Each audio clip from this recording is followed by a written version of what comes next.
آج کل کے لوگ جو لبرل قسم کے لوگ ہیں وہ شریعت کے ایک ایک حکم کے متعلق مومنین کے دلوں کے اندر شکوک و شبہات پیدا کرنے کی کوشش کرتے ہیں۔ کیا کہتے ہیں آج کل؟ کہتے شریعت نے عورت کو آدھا حصہ کیوں دیا ہے میراث میں، مرد کے بنسبت عورت کو آدھا حصہ کیوں دیا ہے میراث میں؟ تو یہ باتیں لے کر سادہ لوگ مومنین کے قلوب کے اندر شکوک و شبہات ڈالنے کی کوشش کرتے ہیں۔ تو آج اس حوالے سے کچھ ضروری باتیں عرض کرتا جاؤں۔ میرے محترم دوستو، جو لوگ یہ اعتراض کرتے ہیں ذرا ان سے ہم پوچھ لیتے ہیں کہ شریعت مطہرہ کا یہ فیصلہ کیا ذات کی بنیاد پر ہے کہ شریعت نے ذات کی وجہ سے عورت کو جو ہے وہ کم حصہ اور مرد کو زیادہ حصہ دے رکھا ہے؟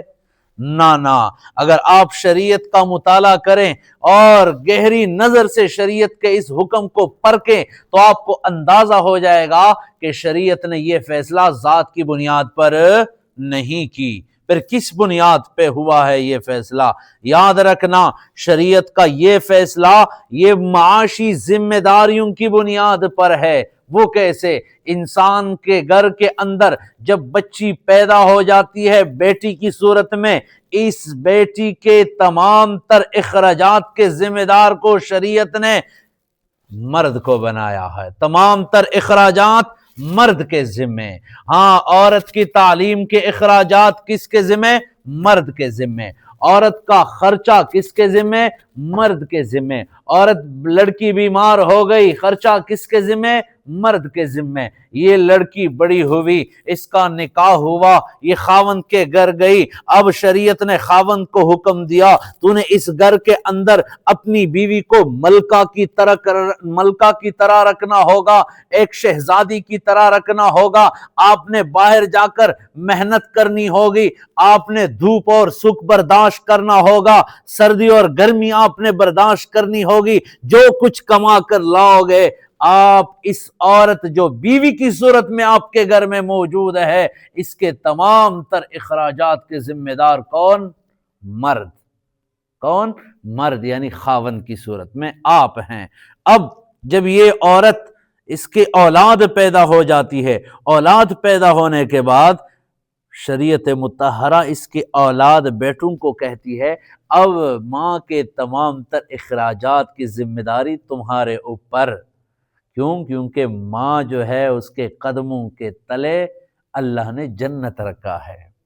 اب جب یہ بیٹی کی صورت میں ہوتی ہے تو شریعت کیا کہتی ہے کہ یہ رحمت ہے تیرے لیے۔ بیوی کی صورت میں خاوند کے گھر ہوتی ہے، شریعت کہتی ہے یہ تیرے لیے رب کی نعمت ہے۔ اور جب ماں کی شکل اختیار کرتی ہے تو شریعت کیا کہتی ہے؟ اس کے قدموں تلے جنت ہے۔ اب ذرا سوچ سمجھ کر توجہ کے ساتھ بات سمجھنے کی کوشش کریں۔ اب جب یہ تمام تر ذمہ داریاں یہ مرد کے ذمے، بچپن میں تمام تر اخراجات باپ کے ذمے یا بھائی کے ذمے یا دادا کے ذمے، اور شادی کے بعد تمام تر اخراجات کا ذمہ دار مرد شوہر کی صورت میں، اور پھر اولاد کی صورت میں تمام تر اخراجات مرد کے ذمے بیٹے کی صورت میں۔ جب یہ تمام تر اخراجات اور تمام تر خرچیں یہ شریعت نے مرد کے ذمے لگائے رکھے ہیں تو عورت کے ذمے کون کون سی معاشی ذمہ داریاں ہیں انہیں بھی دیکھتے ہیں۔ شریعت نے عورت پر کسی قسم کی کوئی معاشی ذمہ داری نہیں ڈالی۔ یہ بیٹی ہونے کی صورت میں باپ کی طرف سے جب پیسہ ملتا ہے گھر چلانے کے لیے نہیں، جیب خرچ کے لیے۔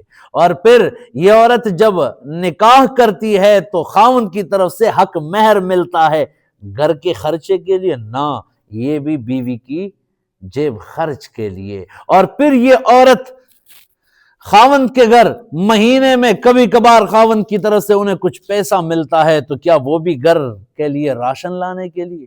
نہ، وہ بھی جیب خرچ کے لیے۔ اور پھر یہ خاوند اور پھر ان کی اولاد پیدا ہو جاتی ہے، اولاد جو ہے وہ اپنی ماں کو کبھی کبھار پیسے دیتی ہے، خرچہ دیتی ہے، تو کیا وہ گھر چلانے کے لیے؟ نہ، جیب خرچ کے لیے۔ اب عقل کا تقاضا تو یہ ہے، یہ نام نہاد عقل مند اور یہ نام نہاد لبرل قسم کے لوگ جو شریعت کے ان احکامات کو جو انہوں نے مذاق سمجھ کر رکھا ہے، اب اگر عقل پہ فیصلہ چھوڑ دیا جائے تو کوئی بھی عقل مند آدمی جس کے سامنے یہ تمام تر صورتحال آپ رکھ دیں تو وہ یہ فیصلہ کرے گا کہ میراث کے اندر سارا کا سارا حصہ صرف مرد کو ہی دیا جائے، عورت کو کچھ بھی نہ ملے، کیونکہ ذمہ داری ساری مرد ہی کی ہے، عورت کے تمام تر اخراجات کا ذمہ دار تو مرد ہے، تو جب مرد ہے تو پورا کا پورا حصہ بھی مرد ہی کو ملنا چاہیے، عورت محروم رہے۔ لیکن شریعت نے پھر بھی عورت کا خیال رکھا ہے، شریعت نے پھر بھی عورت کا خیال رکھا ہے۔ اگر میرے اور آپ کے عقل تک یہ فیصلہ سپرد ہوتا تو شاید ہم یہ فیصلہ کر جاتے کہ عورت کو کچھ بھی نہ ملے، کیونکہ اس کے تمام تر خرچے اور اخراجات کا ذمہ دار تو مرد ہے۔ لیکن شریعت نے پھر بھی کہا نہ، باپ فوت ہو جائے تو بیٹے کو 2 روپیہ مل رہا ہے، بہن کو بھی 1 ملے گا۔ کس لیے؟ جیب خرچ کے لیے۔ باوجود اس بات کے کہ تمام تر ذمہ داری بھائی کی ہے، پھر بھی بہن کو ملے گا 1 حصہ۔ کس لیے؟ جیب خرچ کے لیے۔ خاوند فوت ہو جائے، اولاد موجود ہے، تمام اولاد کے اندر جو ہے وہ تقسیم ہو گیا ہے، اب ہونا تو یہ چاہیے تھا کہ تمام تر ذمہ داری اب اولاد کے اوپر ہے، اپنی ماں کے تمام تر اخراجات کی ذمہ داریاں اولاد کے اوپر ہیں، لیکن پھر بھی شریعت کہتی ہے کہ نہیں، 8واں حصہ ماں کو بھی ملے، بیوی کو بھی ملے۔ اس لیے جیب خرچ کے لیے۔ اولاد نہیں ہے، دیگر عزیز و اقارب میں ترکہ اور میراث تقسیم ہوا، اب یہاں پر بھی شریعت نے پھر بھی کہا ذمہ داری اگرچہ مرد کی ہے لیکن بیوی کو اب بھی 4تھا حصہ ملے۔ کس لیے؟ جیب خرچ کے لیے۔ اولاد فوت ہو جائے، باوجود اس بات کے کہ اب تمام تر ذمہ داری باپ کے ذمہ ہوتی ہے، لیکن پھر بھی شریعت کہتی ہے ماں کو بھی 6واں حصہ ملے۔ کس لیے؟ کس لیے؟ جیب خرچ کے لیے۔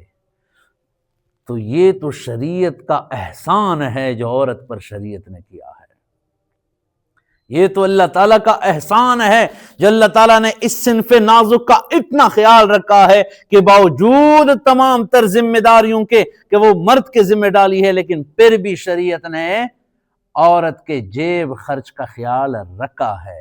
لہٰذا آپ کا یہ اعتراض کہ عورت کو آدھا حصہ کیوں دیا جاتا ہے مرد کے بنسبت، یہ مساوات کی بنیاد پر ہوتا ہے، اور شریعت کے احکام کے اندر مساوات کو ملحوظ نہیں رکھا بلکہ انصاف کو ملحوظ رکھا ہے۔ جس پر جتنی ذمہ داری آتی ہے اس کو اتنا ہی حصہ دیا گیا ہے۔ ایک آدمی کے اوپر کوئی ذمہ داری نہیں اور خواہ اس کو سب کچھ دیا جائے، یہ تو انصاف نہ ہوا۔